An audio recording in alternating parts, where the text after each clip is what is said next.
What is going on, party people? It is I, Fumincho, and today I want to talk about The God of High School. We just had I'm streaming, by the way, I should mention that, but we just had a pretty big watch through. We watched episode 2 through 6. I watched the first episode. I reacted to the first episode a couple weeks ago when the show started, and I really liked the first episode, and I've been hearing hype about the rest of the show, so I finally watched it with chat. We had a good time, but I want to talk about sort of what I just watched. There were some really, really great episodes. There was like one, I don't want to say a stinker, but there was one episode that I didn't really like. I believe it was episode 4, the whole wedding thing. That felt like a filler episode. That legit felt like a filler episode to me. And I sort of just want to just talk about the structure of the show so far, because this whole entire series is 13 episodes, I believe. So we are pretty much at the halfway point. And I sort of want to discuss on what exactly are we doing now in this show. Episode 6, Fear/6, to be exact, to me was the best episode of the entire show, and there wasn't even a fight. There wasn't even a huge brawl. There wasn't any crazy animation, no sweeping shots. It was just a regular episode about the world. And I think that's sort of my main issue that sort of thrives in all of the other previous episodes is because the lack of the world building, the lack of what's going on. And it's interesting to me because I'm a huge fan of shonen. I've been a huge fan of shonen since I was a boy. And I'm sort of analyzing this entire series with my shonen glasses on. I have my shonen shades on, and I'm able to kind of nitpick things here and there, like, oh, they're kind of borrowing this from that, a little bit of this, Heaven's Arena vibes, that sort of thing. And I'm definitely, I think that the series in the beginning lacks something. I'm not sure if it's going to continue onward with that something that it's lacking right now, but it sort of lacks identity in a way, if that makes sense. Something I got from the webtoon. Now, I read the first episode of the webtoon itself, and I got a sense of the world. I got a sense of the characters. It's the way it introduced the characters. We are moving fast in this show. Things are moving fast. Things are sort of skipped around, especially in that wedding episode. I think that is where I felt it the most, where I'm like, what is going on right now? Exactly, yeah. There's just a lot of stuff happening really fast in that episode. They sort of rush a big moment with Han's character, with the death of his friend, or sort of kind of death of his friend, and then the next episode he inevitably kicks the bucket, unfortunately, which was a really great moment, but the way we sort of got there felt a little trite, in my opinion. It felt a little forced. I think it sort of lacks this sort of world around it. And now I'm thinking of like Hunter x Hunter.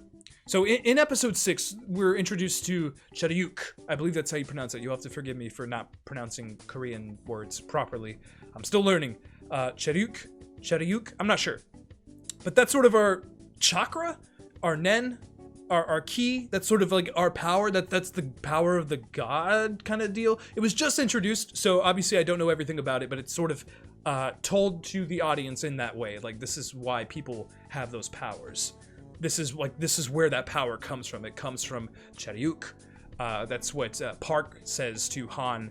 Han sort of confronts him there, which was a really good moment in that episode. And I'm thinking of like Hunter x Hunter. So Nen in Hunter x Hunter. This isn't really a spoiler, but Nen is sort of the power source in that series. That's how people do crazy, awesome attacks. That's how Gon uses his rock, paper, scissors. That's how he does that kind of stuff. That's how all the characters do that stuff. But Nen isn't introduced until the second arc, until like a good chunk through that second arc too, until like episode like 30 something. It's introduced. We don't know anything about it. So, sort of my analogy here, sort of what I'm analyzing is that Hunter x Hunter doesn't feel like it's missing something, and then Nen comes and it's like, oh, there it is. Finally, we know. Finally, like, yes, we got it. This is what I wanted. It filled in the gaps. There's this explanation. This show, people are using powers right off the bat. People are doing crazy shit. Literally, someone summons this weird Grim Reaper scythe-wielding demon thing, and like no one really questions that, and that's sort of silly to me. That takes me out of it a little bit. Even some of the characters, like, they'll legit fly and they'll do crazy stuff like that. And I know, it's an anime, it's a cartoon, that kind of stuff's going to happen, but it feels a little weird. It's like, where are the power levels here? Because you legit have some characters that, like, the animation is incredible, but there'll be some moments where, like, what the hell just happened right there? What even was that? Jin Mori will do some crazy attack where literally a tornado appears on the stage in the arena floor, and it's like, what? How when did you learn that? Is that Choryuk? Is that the power of the gods? What's going on there? And that's sort of my main thought process going throughout this show. I sort of turned off my brain. I stopped questioning it because I just want to enjoy the great animation by Mappa. I want to enjoy that stuff. Excuse me. However, there's some points where it's like, what is going on? And there's an audience there. They see all this, and they don't even like question that. There's a lot. It feels like I'm like watching this story unfold with like tunnel vision. It feels like the show is right in front of me. There's nothing over here. There's like nothing going on over here or behind here. It's all just forward. Episode 6, the tunnel vision starts opening a little bit, and it's like, maybe there is something over here. Maybe there is something right there. And that's where I start like appreciating the show a little bit more. The attacks are exaggerated a lot. I would say a lot, Regu. I really would. I would say a lot. But the vision has opened up, and there's like things feel different in a way. Like now we're sort of introduced to sort of the high concept stuff that's shown off in the first episode when we see a dude literally slap his hand on an island and crush an entire island, like smiting. And now we sort of have an explanation of that. And that is great. That is cool. However, there's even more questions raised. There's this cult called Nox, which is cool. We have bad guys now. That's important. However, this dude literally opens a dimension and a giant sword drops down from that dimension. What?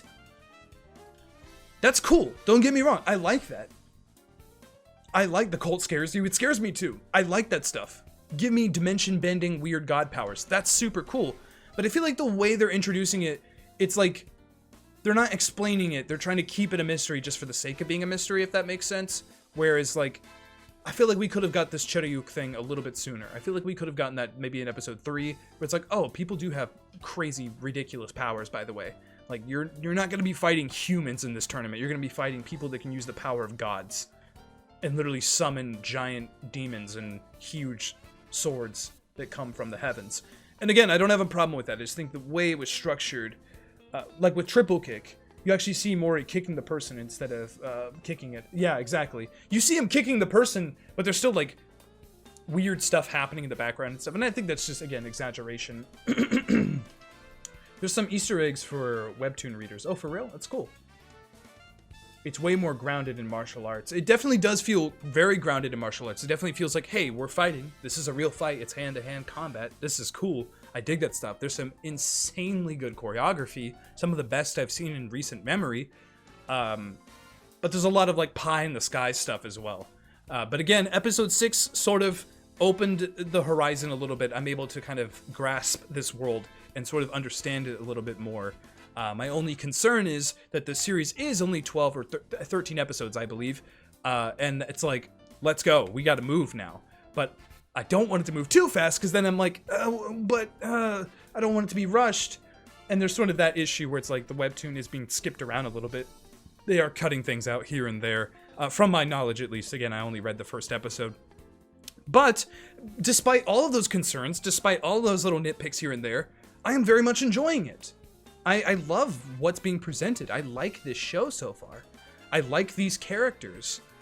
I will admit, like, there's things that feel a little forced. There's things that feel a little trite. Jin Mori is a really fun character, but do I really care about him? On a non-superficial level, like, yeah, he's a cool, cute shonen protag. He's goofy, he's fun, but, like, do I care about him? And even with Mira, like, do I care about Mira, actually? Like, I'm not sure. Like, there's these things that sort of give me reason to, but I'm not sure there's enough, because she just, like, wanted to marry some dude for a reason that really wasn't... It didn't really make a lot of sense in terms of her character. I feel like her character just did a 180 in that little story arc. And now she's going back to who she was before, but when did she ever... I don't know. It feels a little weird there. There's character moments that, like, feel a little stilted to me. But again, it's shonen. It's sort of what shonen does. I have sort of issues with, like, shonen, future shonen, what's going on in the shonen scene right now, how things are really, really rushed. Someone in the chat, Ryu Koroichi here, mentioned that, like, these types of shows are sort of made for people that have short attention spans. And that's true. Like, media, like Quibi. We live in a world where Quibi exists. 4-minute entertainment. TikTok is, like, seconds of entertainment. Like, that's what we want as an audience now, apparently. And I feel like that's sort of impacting storytelling as a whole.